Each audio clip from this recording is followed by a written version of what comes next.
the first thing you want to do is to remove negative terminal on the battery so it doesn't mess up anything in your car while we're doing the installation. This is the negative terminal.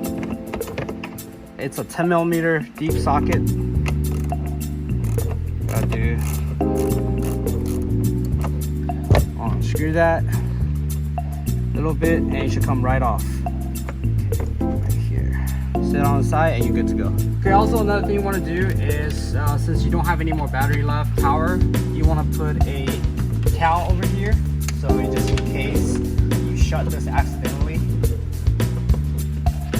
So leave that there and the door will not shut on you.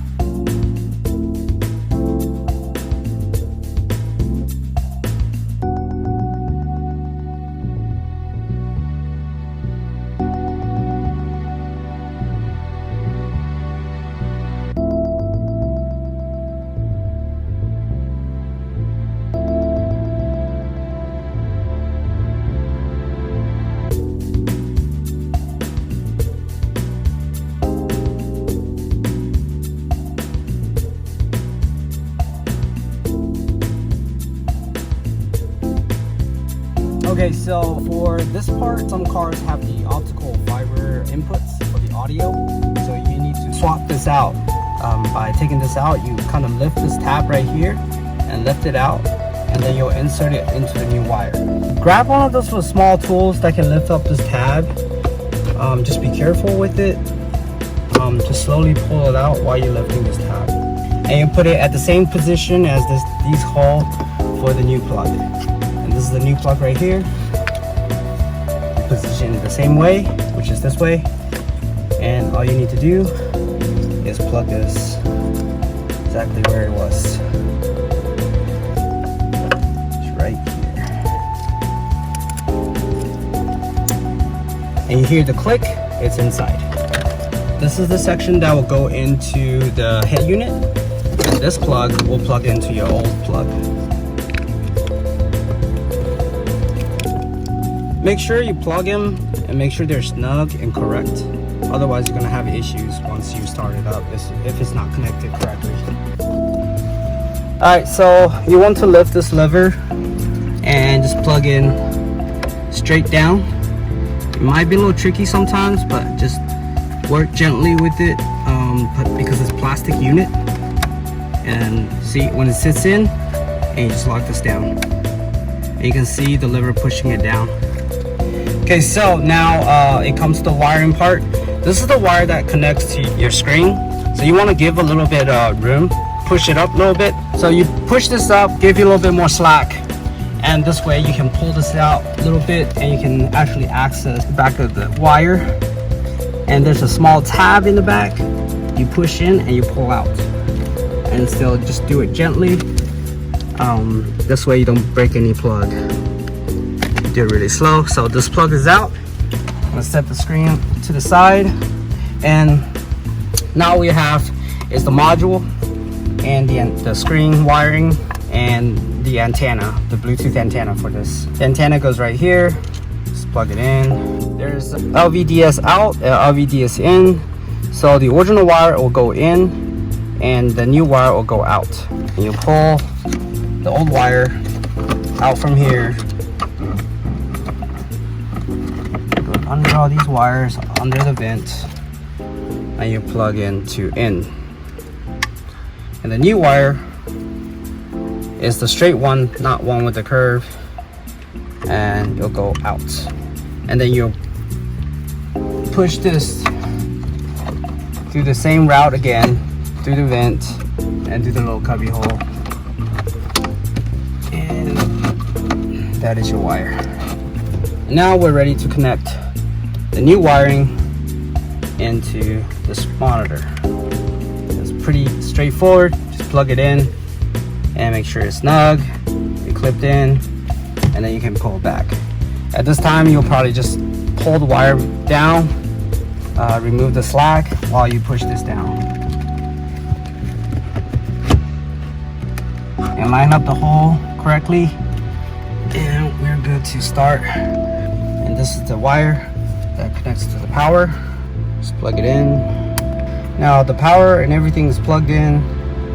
and you're ready to test the system. Alright, seems like everything is functioning correctly. Just did a wireless connection with it. Check out the audio system, everything's connected well. So now you need to do just turn off the system and then disconnect the batteries again. We're gonna go to the glove compartment section. Alright guys, now come to the glove compartment section.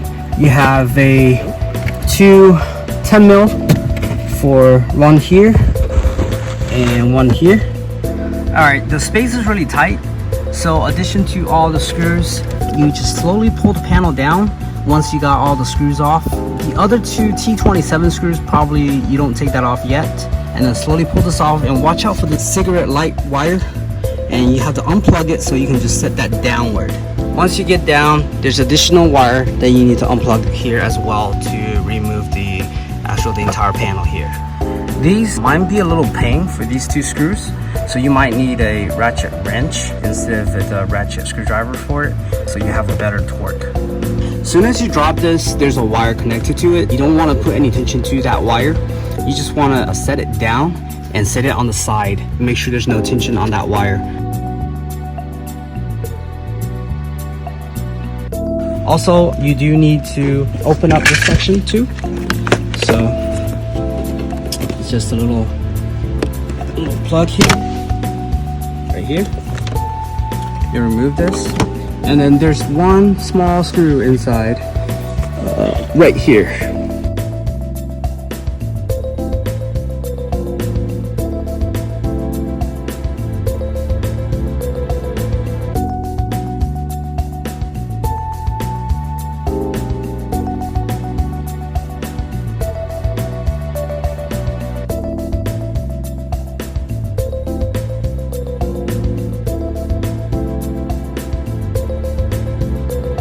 And just slowly rock this back and forth. It might be a little tight on the left side, and you can just gently pull it off. You just have to disconnect the wires here.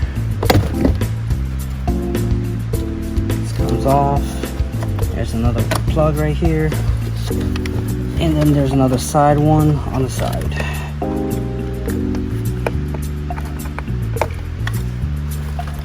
Once you have those disconnected, you can go ahead, remove the glove box to be out of the way. So now this is the actual spot we'll be mounting our unit in. So now we're gonna put all these wires to the left side, which is gonna be channeling through here to push all these wires to the other side. You don't wanna go behind this middle bar here. So you want to pull as much as you can towards the back of the unit, through that middle bar, not through the front. At the same time, you'll want to tug all these extra wires down and under. There's a small little cubby hole under there. You can reach your hands inside the little cubby hole into the back of the head unit and just kind of tug the wires behind the head unit so you can set in very nicely. Just make sure there's no wire that has been pinched. So once all the wires are out, you have all the wires here. And this is where you will connect all these wires. So we just reconnect everything back to where it is.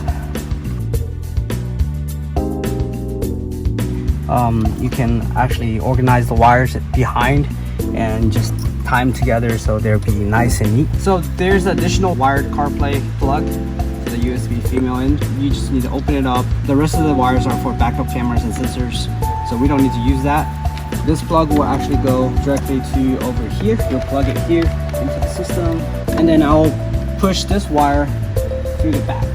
Some units are much bigger, so you might have to tunnel to the side or just actually stay in the glove box. But for this unit here, it's not too big. You can actually set this under it, and then the access panel, you can actually just open up the access panel and access anytime you want, or you can just leave it out, little slack, and close the access panel. Put this unit inside the little cubby hole. I use this double-sided tape because it's pretty good to use. It stops it from moving, and also you can set it somewhere. It just kind of sets it this way.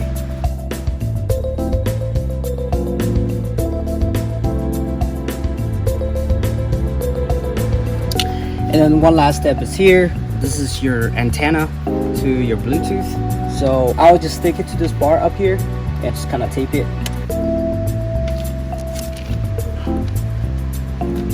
Now the final step is you tuck all these wire in, extra wires. And then once you got everything folded nicely, you wrap them together and you tie it all together. And then you simply just tug it in, the wires. Plug everything back where it's supposed to be.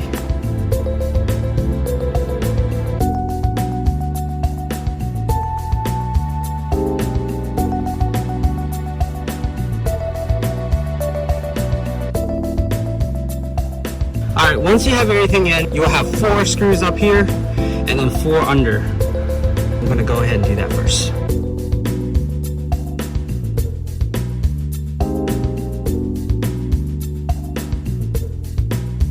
After you put all the screws in, you just go ahead, put back the airbag to where it is. You'll also install this screw on the side.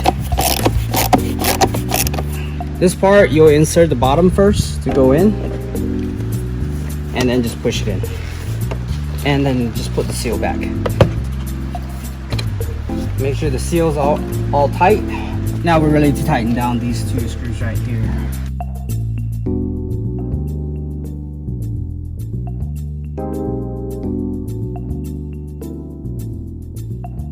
Okay, once they're nice and snug, you bring the other panel over.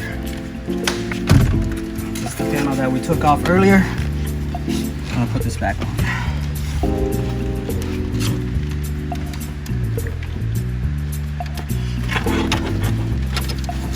Go ahead, connect the necessary wire that was just disconnected earlier. Right here. Connect this rear light here. Connect the lighter.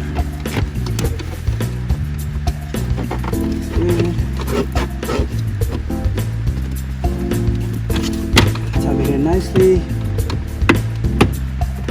And this thing should all just snap back right up to where it is. And now you're ready to put in the 2 10mm nut back into where the airbag's supposed to go, which is here and there. And these 2 will secure the actual panel from the bottom from dropping. We're just gonna put back everything that we uninstalled here, and we should be good to go. So now we just put all the screw back where it needs to be. We'll start with the head unit with the 2 screws.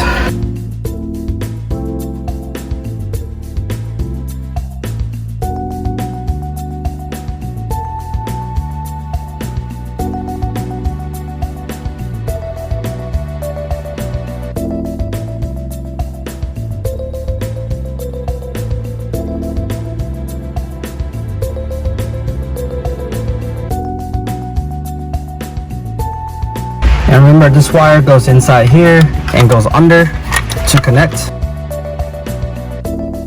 So make sure these 2 wires, you're not pinched in inside the vents or anything.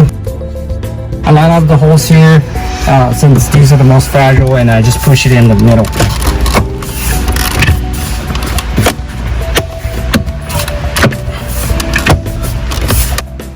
I'll test out these buttons, make sure everything is working. And then let's go test out the system. Confirm. When you're first trying to connect it, make sure you are in the aux mode.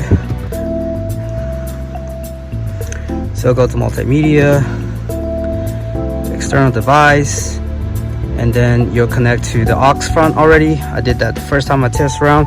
And now you just go through the menu button, press and hold.